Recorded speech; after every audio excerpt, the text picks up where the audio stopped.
Sorti de garde à vue ce 17 février, Pierre Palmade a été déféré en vue d'une probable mise en examen, a annoncé le procureur de la République dans un communiqué.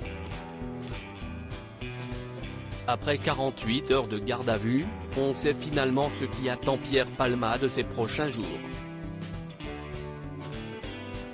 Impliqué il y a une semaine dans un accident de la route pour lequel il était au volant, le comédien est désormais visé par une information judiciaire pour homicide involontaire et blessure involontaire en récidive décidée par le procureur de la République de Melun et confiée à un juge d'instruction. À sa sortie de l'hôpital, en fin de matinée il avait été mené au tribunal dans un fourgon de police où il a rencontré le juge d'instruction.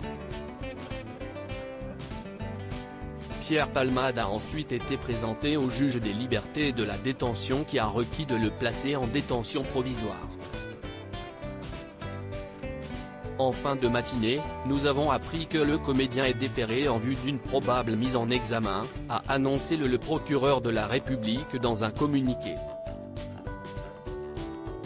Le parquet de Melun, en Seine-et-Marne, requiert sa mise en détention provisoire. Pierre Palmade doit être présenté ce vendredi à un juge d'instruction dans le cadre d'une information judiciaire ouverte des chefs d'homicide involontaire et blessure involontaire ayant entraîné une incapacité totale de travail supérieure à 3 mois par conducteur ayant fait usage de stupéfiants commis en récidive légale, précise ce vendredi un communiqué du parquet.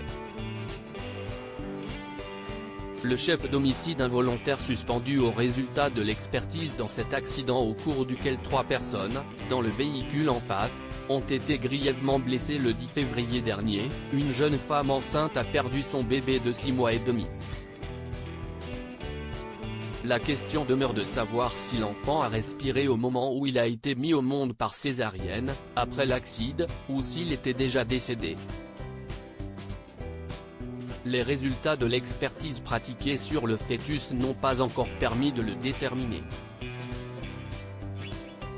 Dans cette affaire, ce sont également les circonstances exactes de l'accident qui restent à déterminer. Des circonstances que les enquêteurs entendaient découvrir lors de la garde à vue du conducteur.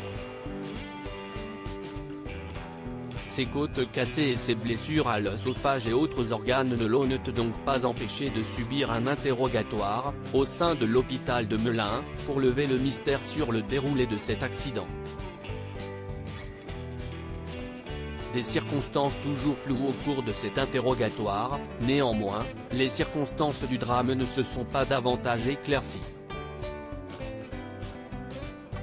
Pierre Palmade aurait affirmé aux enquêteurs ne pas se souvenir de la collision dans laquelle son véhicule se serait déporté sur la voie d'en face.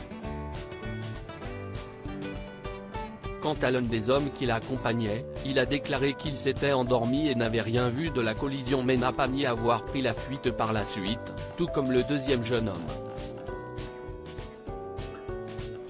L'humoriste a confirmé qu'il avait pris sa voiture depuis sa maison de Célie-en-Bière, Seine-et-Marne, pour se rendre au supermarché, accompagné par 2 hommes dont il a confirmé l'identité, ex-escort boys que l'humoriste a expliqué héberger régulièrement chez lui. Ensemble, ils ont consommé de la cocaïne et d'autres drogues lourdes, a également certifié Pierre Palmade. À lire aussi accident de Pierre Palmade, on en sait plus sur l'état du conducteur grièvement blessé, ils ont essayé de le réveiller.